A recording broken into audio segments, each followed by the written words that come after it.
I'm zebras if I fight flies and with my mom. Yeah.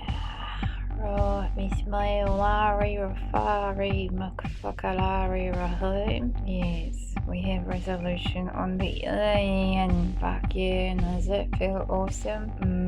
Yes, I just feeling super awesome. I am carrying the transporter E, so the E that's just signaling, okay, this is carrying essence of transporter. I had to bring that E in as opposed to the carriage in. I think I will call that a carriage. The E, which is a small E from the baseline E, I'm not using that one. I'm using the transporter E. Transporter, so it's from that one up here, and I really like how this one wanted to just announce itself as the carriage. So this is a carriage E and this one is a transporter E.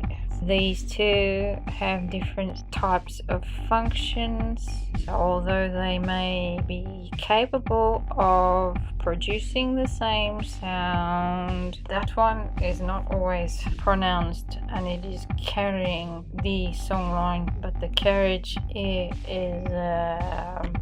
I'm still trying to work that out right now, right on the fly, rolling live here, no rehearsals. These are carriages, so if it's a train, that's a physical carriage that ends up being linked in a sequence of carriage, and you got a train and it has to go along the tracks. This transporter type, I'm not quite sure how it would mesh with the train building type of thing. For now, I see it as this type of carriage can only hook up with that type of a carriage. It's a type of linking function. In the physical scape, I see it similar to like the tow bar has a certain type of hook on the end of a car that can fit another type of a hook for your trailer part. So I see the transporter function a bit similar to type of a tow bar. It is carrying something to do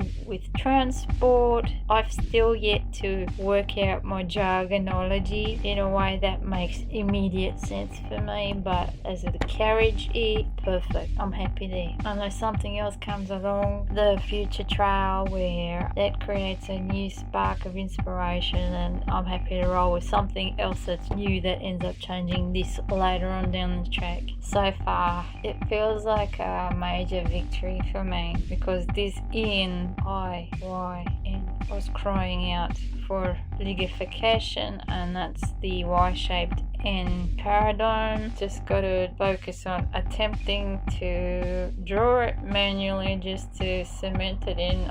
We've had another significant lig moment, so it's carrying the transporter E for now, and then the Y shape somewhere up here. It's really hard to draw this from a typographic scape. We got the Y because the beauty of it is so much living in the land of typography, not manual hand drawing, so it's a first. And then I managed to get a bit of the end here, and then that bit where it starts to hook over and retaining the long end that I adopted to signal, yes, I'm a Y shape here. This is a Y shaped direction, and then there's also the tilde I had to continue. As for its capitalization story, how it manifested, it was like a diagonal E followed by the beginning of trying to draw a Y, where the balance of this, you can afford to change the angle so that it's a little bit more in, but again, this is traversing into the typographic plane that is not starting off as a handwritten form. I can't picture this type of fontology working as a handwritten paradigm, and this is me attempting the first draw, where as a pen stroke without any marked line width of calligraphics, just a single plain line. I can't picture it working. It could work, but I'm not feeling confident because I've had zero practice. That's working so far, but when I get to the end part, no, because that's using the shavings. That's my downward stem, and then this is the bit where, okay, I guess you're supposed to start using the technical terms from typography world, but I don't like them, so fuck off. Will I bother? Maybe later on. I don't have the time for it now. That's my design for it. It's working fantastic in my document. I am on cloud 9. What's cloud 9? And why did it have to be cloud 9? It's more Valhalla, Nirvana, whatever the hell. I'm happy. I'm feeling really good. However, I don't regard this as typographically finalized. I'm nowhere near that paradigm of frontology. Nah. I'm still very much foundational. This is all about foundations. I do not create these ligatures out of any form of whim. These are stemming from crisis level. My language is not being adequately illustrated through text in a way that's phonetically accurate, and that's what I'm seeking, is the precision in the phonetic.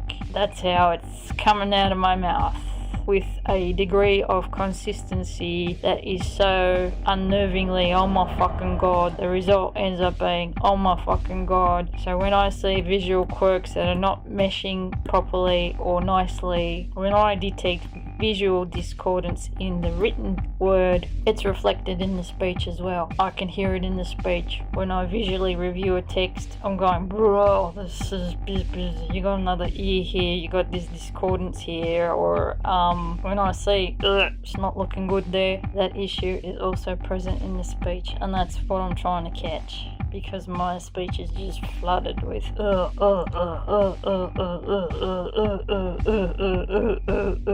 especially that fucking Sulla.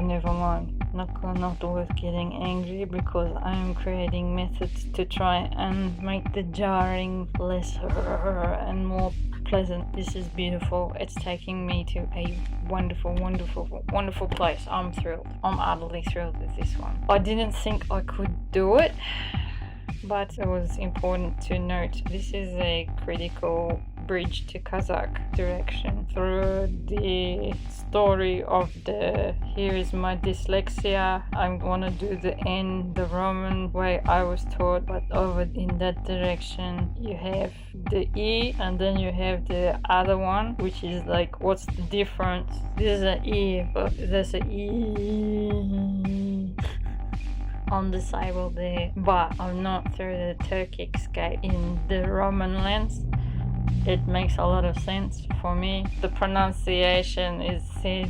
D.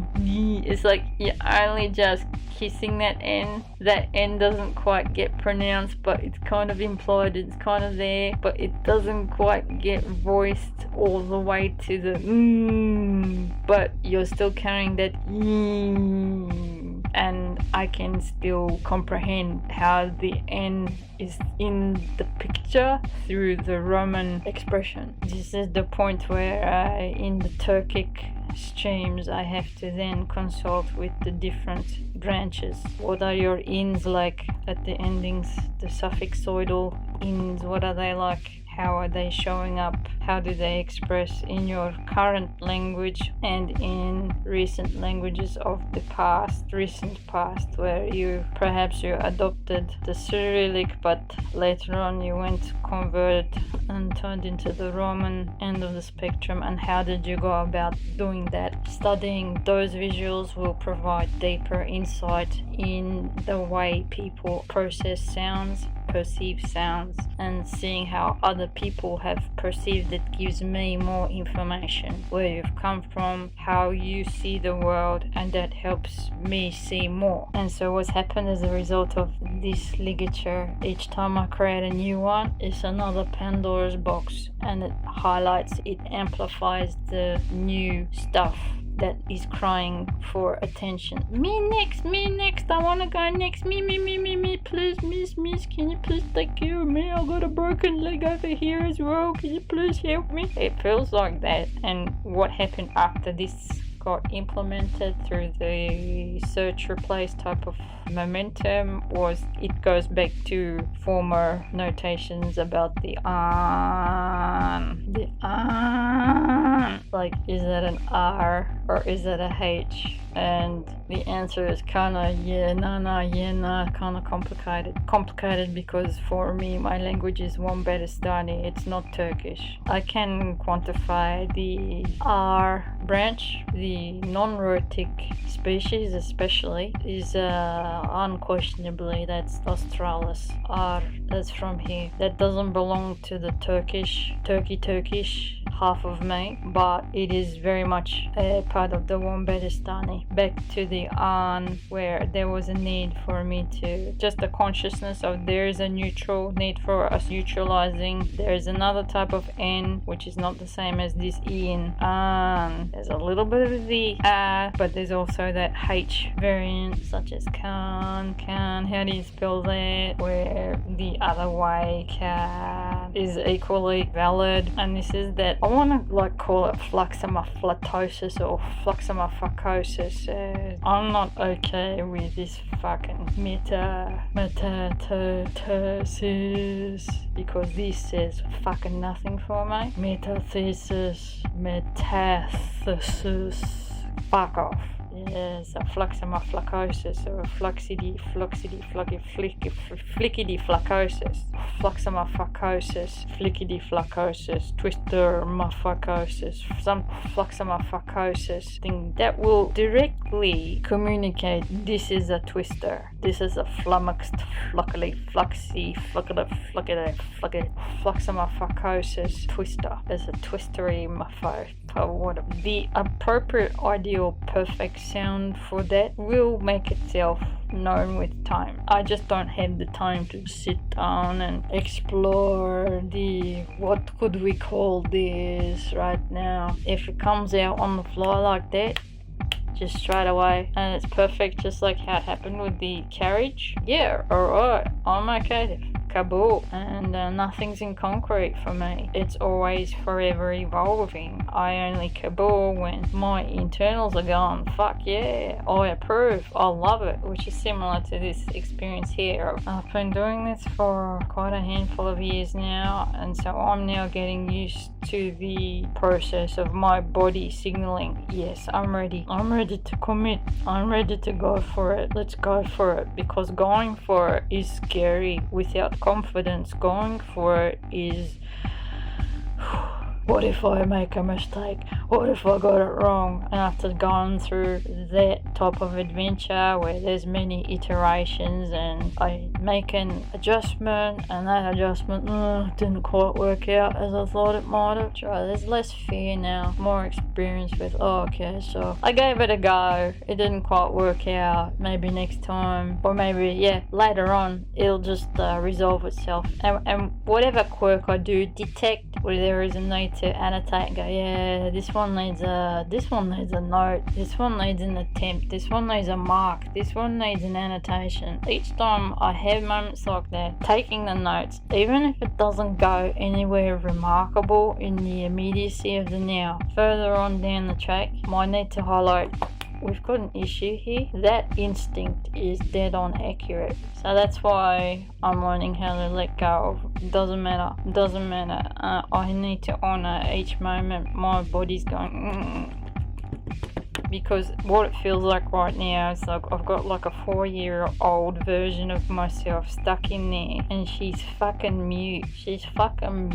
Her mouth is like, she can't talk, she's been suffocated, muffled, and so her means of trying to signal to me is a form of non-verbal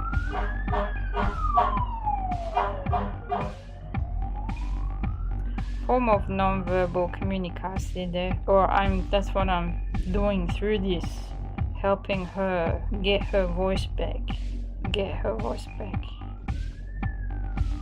and it's expressing like this anyway. Too much noise, later. 2-minute job for drawing number 22, I think.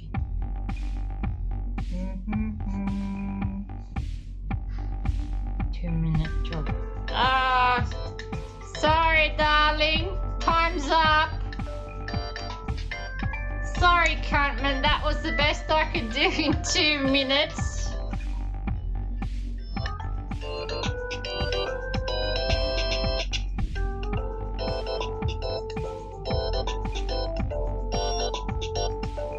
Oh, what? Did you want that in full colour?